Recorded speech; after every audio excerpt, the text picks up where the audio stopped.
আজকে আলোচনা করছি কোশ্চেন অ্যান্সার কার্মা থেকে অনেকগুলো প্রশ্ন হতে পারে, কিন্তু তার মধ্যে থেকে কোন চারটের মধ্যেই আমি রেখেছি, সীমাবদ্ধ রেখেছি। চারটে প্রশ্ন করলেই তোমরা যে কোনো প্রশ্নের উত্তর করতে পারবে। এবার চারটে প্রশ্ন, ইম্পর্ট্যান্ট প্রশ্ন, যেগুলো তোমাদের সম্ভাব্য আসতে পারে, সেই সম্পর্কে আমি ডিটেলসে আলোচনা করব।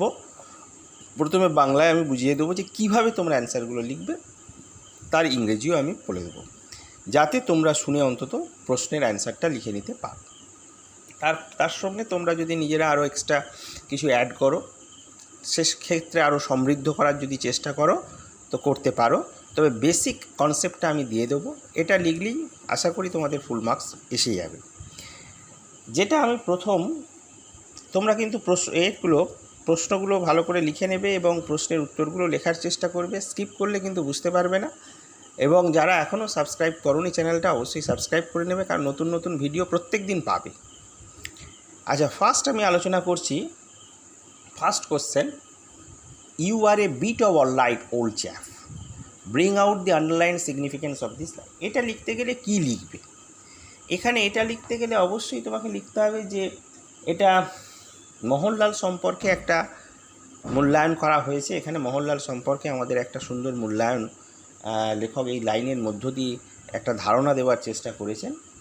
এবং সত্যি কথা হলো যে লেখন যে দক্ষতার সঙ্গে মোটামুটি আমাদেরকে লেখন দক্ষতার সঙ্গে আমাদেরকে সুন্দরভাবে তার ক্যারেক্টারের সম্পর্কে একটা সুস্পষ্ট ধারণা দেওয়ার চেষ্টা করেছে লেখক। এবং তাৎক্ষণিক যে তার সম্পর্কে আমাদেরকে ধারণা পরোক্ষভাবে হলেও এই লাইনের মধ্য দিয়ে কিন্তু তাৎক্ষণিক একটা আমাদের আইডিয়া তার ক্যারেক্টার সম্পর্কে দেওয়ার চেষ্টা করেছে। এবং এখানে মোহনলালকে ফার্স্টই দেখা যাচ্ছে একটা প্রতীক্ষালয়ে মোহনলাল আছে, এবং অস্পষ্ট যে কাচের যে আয়না, তার সামনে আয়নাকে যেন বিদ্রূপ করছে এবং তার মধ্য দিয়ে তার ব্যক্তিত্ব প্রকাশ করার চেষ্টা করেছেন। এবং মোহনলাল বুঝতে পেরেছে প্রকৃতই হচ্ছে বিশিষ্ট, যোগ্য, সুদর্শন ব্যক্তি। তার নিখুঁত যে ছাঁটা, যে গোফ, স্যাভিল্লো থেকে স্যুট, তার বোতাম ঘরে যে গোলাপি লাল আভা তার গতিশীল ব্যক্তিত্বের সঙ্গে চমৎকারভাবে খাপ খেয়ে যায় বলে মনে হয়।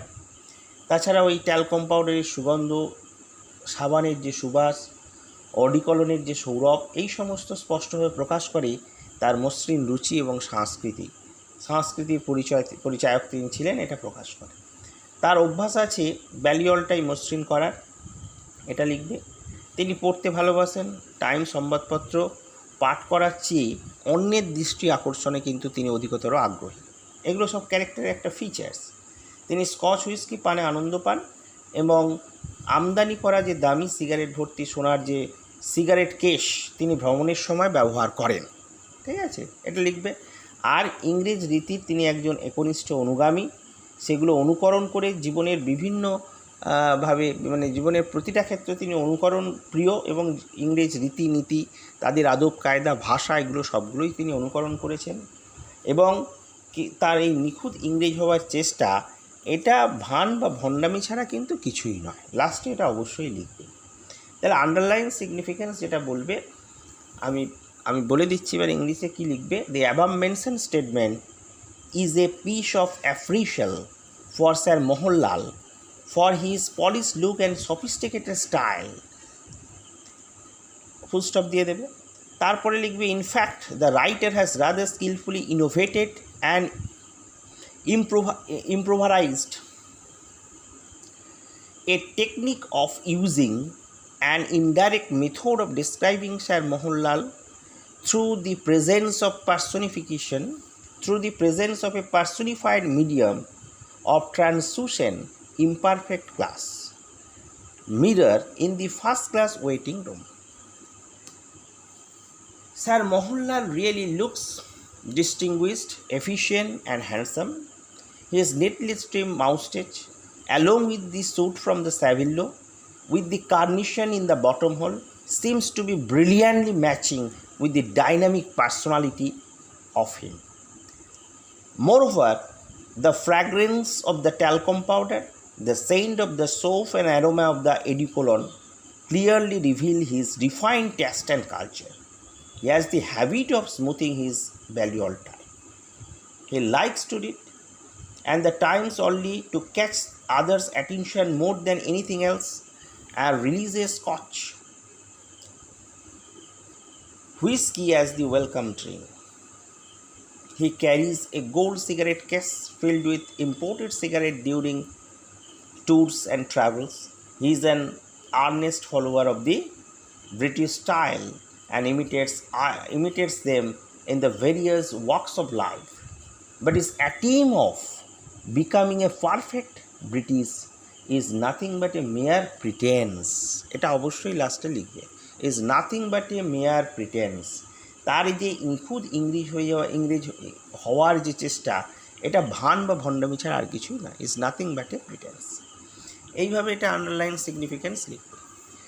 নেক্সট যে কোশ্চেনটা আমি আলোচনা করব, ব্রিফলি ন্যারেটস আর Mohanlal experience of travelling in the first class compartment of the train. এখানে বর্ণনা করতে বলছে তার হচ্ছে ট্রাভেলিং এক্সপিরিয়েন্সটা, ফার্স্ট ক্লাসে তার ট্রাভেলিং এক্সপিরিয়েন্স কী হয়েছিল।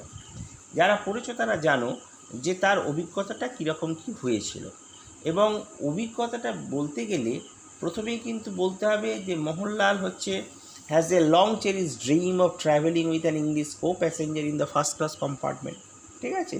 So he had the dream of performing certain activities likely to be appreciated by an Englishman. But the English first class coach was surprisingly vacant.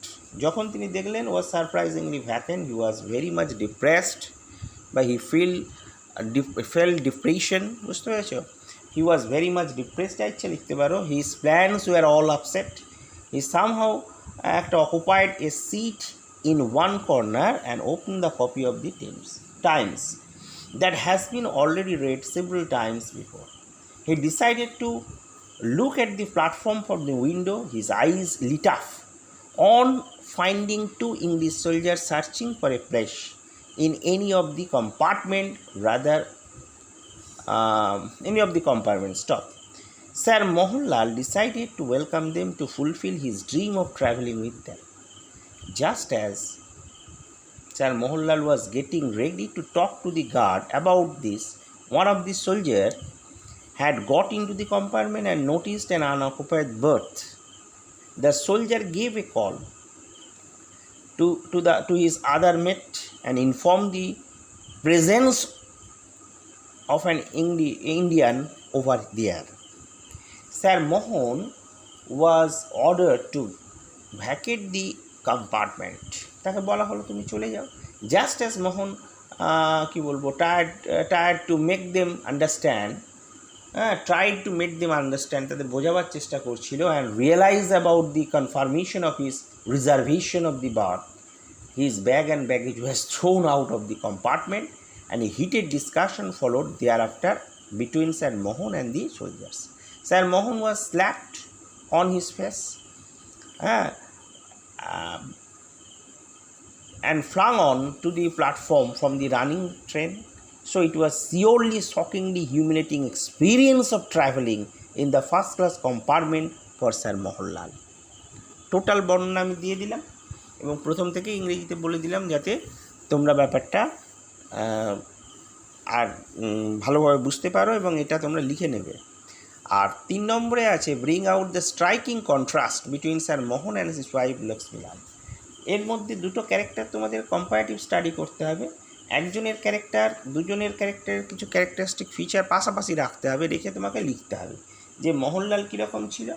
এটা কিন্তু প্রথমেই বলবে যে lady Lal stands out as a sharp contrast two sir Mohanlal in every way, এটা বলে দেবে।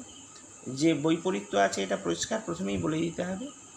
এবার sir Mohan was a vizier, a barrister. He had been at Oxford for 5 years. During these years, he had acquired the manners and attitude of the upper classes.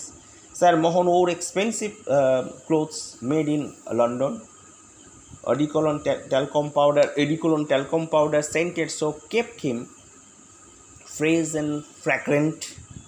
He travelled in first class. He loved to converse with Englishmen in his Oxford accent. He seldom spoke Hindustani. Sir Mohanlal used to drink Scotch whisky and read the Times and smoke English cigarettes. According to him, everything in his country was inefficient, dirty, and indifferent. He did not like his dirty, vulgar country. এবার লেডিলাল সম্পর্কে বলবে কি? লেডিলাল was a typical Indian woman. She was not educated. She did not know English. She preferred to travel in the Zenana compartment, interclass compartment. লেডিলাল wore a dirty sari. She smelled of sweat and raw onions. She chewed betel leaves. এগুলো তার ক্যারেক্টারের একটা অংশ. She belched aloud in public. She dried her কি বলবো her hands and mouth with her sari. She loved to talk to common people about ordinary things. এটা তার character. এই ক্যারেক্টারিস্টিক ফিচার, স্ট্রাইকিং ফিচারগুলো পাশাপাশি রাখবে এবং এইভাবে কম্পারেটিভ স্টাডি করবে, ঠিক আছে? এবং এটা গেল 3 নম্বর আছে বিং স্ট্রাইকিং, 3 নম্বর স্ট্রাইকিং কন 3 নম্বর বললাম। 4 নম্বর, do you think the title of this story Karma is justified? If so why? তাহলে do you think the title of the story Karma is Karma কতটা জাস্টিফাইড? এবং এটা কিন্তু একটু টিপিক্যাল টাইপের প্রশ্ন।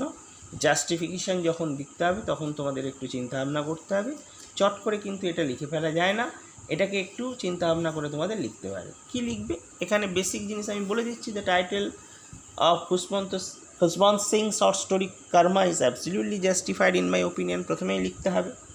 কর্মা লিটারালি মিন কি? ডিড অর ওয়ার্ক ডান, ঠিক আছে? সেই কথাটা দেবে। The common believe is that we are going to B rewarded or punished according to the work done in our life time. তাই তো, আমাদের আমরা যে কাজ করব তারই রিওয়ার্ড স্বরূপ আমরা কিন্তু পাবো, এটা আমাদের সাধারণ বিশ্বাস, তারই রিওয়ার্ড আমরা পাবো। Sir Mohan having a great liking for British ways and manners বা ম্যানারিজমস বলতে পারো, has been eventually the cause of his undoing. এইটাই আমার মনে হচ্ছে তার খারাপ করার কাজে, এই যে তার যে অত্যধিক অ্যাফিনিটি আছে, তার যে ব্রিটিশের প্রতি লাইকিং আছে, গ্রেট লাইকিং অ্যান্ড ম্যানারিজমের প্রতি তার আছে, এইটাই has been eventually the cause of his undoing. সেই যে এই অপকর্মটা করে আছে, তার কৃতকর্ম এই ফলে তাকে ভোগ করতে হচ্ছে, তার অন্যতম কারণটা কি না, তার এই যে বেশি বেশি করে যে ব্রিটিশ মানে জীবন পদ্ধতি এবং তার আদব কায়দার সঙ্গে তার বিরাট মানে শেষ পর্যন্ত এই যে তার যে শাস্তি পেয়েছে সে, বুঝতে পেরেছ? এই শাস্তি কৃতকর্মের এই যে এর প্রতি একটা দুর্বলতা, এই দুর্বলতাই তার কৃতকর্মের জন্য অন্যতম কারণ বলে বিবেচিত হয়েছে। And he is so much influenced by the British style and western ideologies and concept that he would release using and applying British product and item always.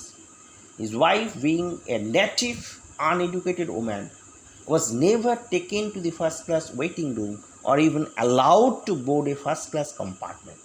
Sir Mohan does not have any respect for his own Indian Indian culture. He seems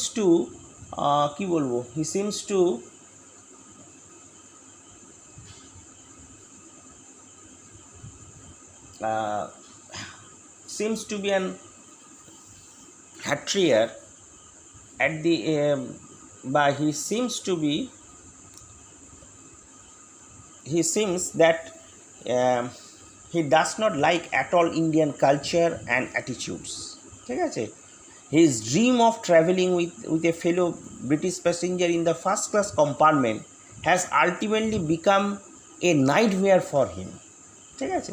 His thought of conversing with an Englishman in his polished English accent sustained a major blow when he had been thrown out of the first class compartment for his native origin by the English soldier. Thus he faces humiliation in the end, as it was expected to be the most deserving of him owing to the criticism of his own culture. আমি যা বলছি সেটার দিকটা এইভাবেই লিখবে। এবং this vanity and arrogance are also shattered and he is rightly punished for his wrong estimation of his own culture. ঠিক আছে, therefore the title of the story Karma is not only appropriate but also justified. তাহলে দেখো আমি এখানে detail বললাম, এগুলো তোমরা লিখে নেবে। যদি কোথাও বুঝতে না পারো আমাকে হোয়াটসঅ্যাপে প্রশ্ন করতে পারো, আমি এর কিন্তু বলে দেবো সেই জায়গাগুলো, ওখানটা কী লিখলে হবে এটা ক্লিয়ার করে দেবো। তবুও শুনিয়ে তোমরা অ্যান্সারটা রাইট ডাউন করার চেষ্টা করো এবং সুন্দর করে লিখবে যাতে তোমরা ফুল মার্কস পাও। এই বলে আমি শেষ করলাম। তোমরা কিন্তু এই ভিডিওটা মনোযোগ দিয়ে দেখবে।